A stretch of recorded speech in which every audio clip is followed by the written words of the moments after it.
लश्कर कितने भी क्यों न हो हम घुटने नहीं टेकेंगे। क्या? कि लश्कर कितने भी क्यों न हो हम घुटने नहीं टेकेंगे, क्योंकि हमारी रगों में खून नहीं जुनून दौड़ता है साथियों।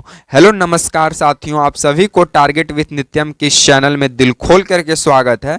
जैसे में लगातार पता चल रहा है कि टारगेट विथ नित्यम चैनल से जीके जीएस का सीरीज दिया जाता है जो सभी परीक्षाओं के लिए महत्वपूर्ण है। और यहाँ पे जो भी जीके जीएस के सवाल कराए जाते हैं वे सभी PYQs रहते हैं, यानी प्रीवियस ईयर पर आधारित प्रश्न रहते हैं। साथ में अगर आपको वीडियो पसंद आता है तभी वीडियो को लाइक कीजिएगा, शेयर कीजिएगा एंड कमेंट करके जरूर बताइएगा कि आपको वीडियो कैसा लगा।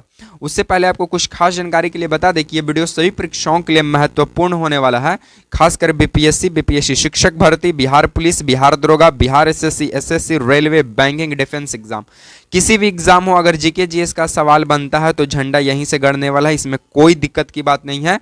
पहले आप वीडियो को कंटेंट पर विश्वास कीजिए, तभी आप वीडियो को लाइक शेयर एंड सब्सक्राइब कीजिएगा। चलिए आपकी ज़्यादा समय की बर्बादी नहीं करेंगे, क्योंकि जीवन का सबसे अनमोल चीज़ ही हमारा टाइम है, समय है। ठीक है, चलिए सबसे पहला सवाल साहब की हम शुरुआत करते हैं। सबसे पहला सवाल आपको स्क्रीन पे कुछ इस प्रकार नजर आ रहा होगा, हरा हरा कलर के ब्लू में लिखा हुआ है, लेकिन कि फ्रीडम फ्रॉम फेयर के रचनाकार कौन है। फ्रीडम फ्रॉम फेयर कहने का मतलब डर से आज़ादी। ये जो बुक लिखे वो बुक के रचनाकार यानी लेखक कौन है, तो आपको बता दें कि आंग सान सूकी है। कौन है? आंग शान सूकी हैं। आंग सान सूकी हैं, ठीक है, आंग सान सूकी हैं। और आपको बता दें कि जो आंग सान सूकी हैं ये कहाँ के रहने वाले हैं? यंगून के रहने वाले। कहाँ के रहने वाले हैं? यंगून के रहने वाले। यंगून कहाँ वर्तमान में पड़ता है? म्यांमार में पड़ता है। कहाँ पड़ता है? म्यांमार में पड़ता है। बाकी कुछ महत्वपूर्ण पुस्तकों की और उसके लेखक की बात करें तो पहला पूछेगा to a hunger free world के लेखक कौन है? तो MS स्वामीनाथन। ये वही MS स्वामीनाथन है जिन्हें श्वेत क्रांति का जनक कहा जाता है। जिन्हें श्वेत क्रांति का क्या कहा जाता है? जनक कहा जाता है। जिन्हें श्वेत क्रांति का जनक कहा जाता है, या फिर श्वेत क्रांति को ही फ्लड क्या, या फिर वाइट ऑपरेशन, या फिर फ्लड ऑपरेशन, या वाइट रिवॉल्यूशंस के भी नाम से हम लोग जानते हैं। और लॉन्ग वॉक टू फ्रीडम इन्हें कौन नहीं जानता? ये नेशनल मंडेला की महत्वपूर्ण पुस्तकों में से एक है, लॉन्ग वॉक टू फ्रीडम। और ये वही नेशनल मंडेला है जिन्हें अफ्रीका के लोग, एक सेकेंड, जिन्हें अफ्रीका का जो लोग हैं वो क्या कहते हैं? राष्ट्रपिता कहते हैं।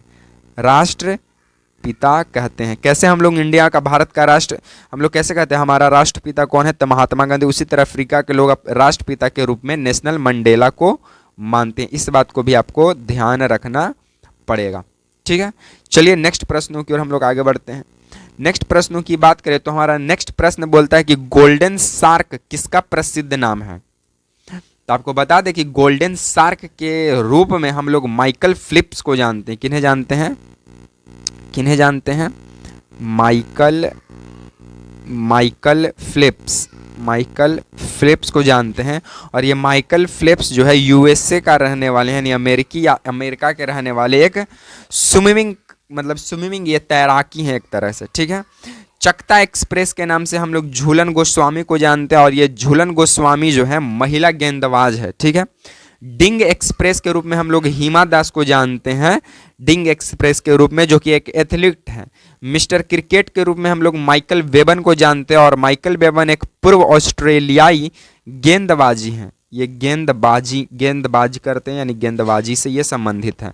उसके बाद झूलन गोस्वामी भी महिला में गेंदबाजी से संबंधित है। डिंग एक्सप्रेस के रूप में हम लोग हिमा दास को जानते हैं। और एक और महत्वपूर्ण सवालों की यहाँ पे चर्चा करें तो उड़न परी, कौन? उड़न परी के रूप में हम लोग PT उषा का नाम जानते हैं। PT उषा, जिन्हें पूरा नाम पीलू वालकंडी टोकार पविल उषा भी कहते हैं। तो इस बात को भी आपको ध्यान में रखना पड़ेगा।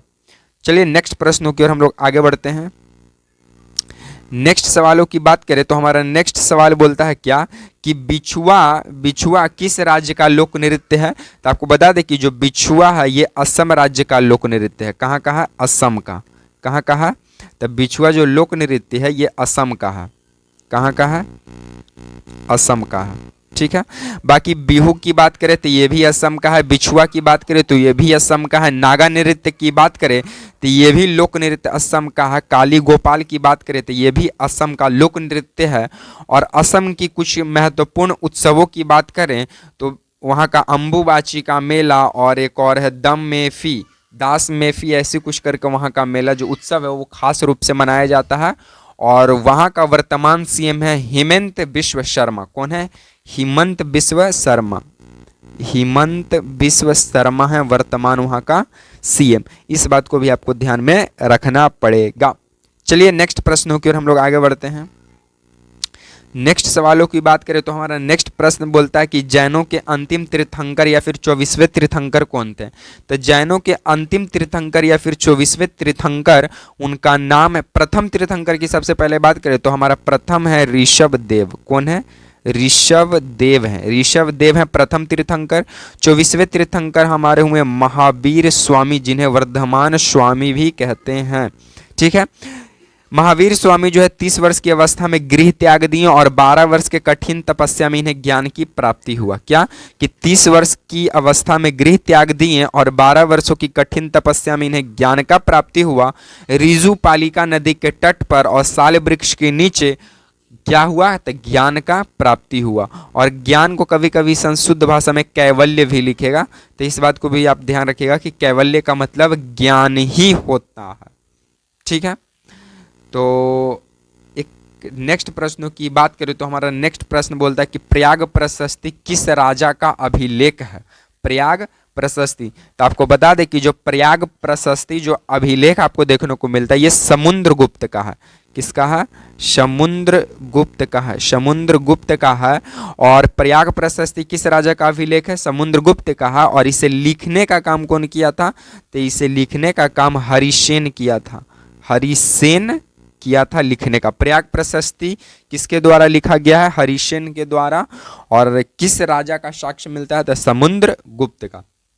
बाकी कुछ महत्वपूर्ण अभिलेखों की बात करें तो पहला पूछेगा एहोल अभिलेख। तो एहोल अभिलेख पुलकेशिन द्वितीय से संबंधित है। और एहोल अभिलेख को लिखा था रवि कृति। कौन लिखा था? रवि कृति लिखा था एहोल अभिलेख को। हाथी गुफा अभिलेख कलिंग नरेश खारवेल का है। हाथी गुफा अभिलेख किसका है? हाथी गुफा अभिलेख कलिंग नरेश खारवेल का है। इसमें तिथि नहीं था। इसमें क्या नहीं था? डेट जो होता है ये डेट नहीं था, तिथि नहीं था। एरन अभिलेख की बात करें तो एरन अभिलेख भानुगुप्त का है। और इसमें सती प्रथा का क्या लिखा गया? सती प्रथा का स्पष्ट उल्लेख किया गया है। सती प्रथा का। किसका? सती प्रथा का स्पष्ट उल्लेख किया गया है एरन अभिलेख भानुगुप्त का। जूनागढ़ अभिलेख का जो है ये रुद्रदामन का है। जूनागढ़ अभिलेख कहाँ का है? रुद्रदामन का राजा का साक्ष्य से मिलता है। जूनागढ़ अभिलेख से रुद्रदामन का। तो इस कुछ खास महत्वपूर्ण जानकारियों को आपको ध्यान में रखना पड़ेगा। ठीक है। बाकी आज को हम वीडियो को यहीं पे समाप्त करते हैं। वीडियो को देखने के लिए थैंक्स फॉर वाचिंग वीडियो। अगर आपको वीडियो पसंद आए तो वीडियो को लाइक, वीडियो को शेयर एंड चैनल को सब्सक्राइब एंड कमेंट करके जरूर बताएगा कि ये वीडियो आपको कैसा लगा। इसी तरह के सीरीज के साथ आपसे मिलेंगे नेक्स्ट वीडियो में। तब तक के लिए सभी साथियों को जय हिंद।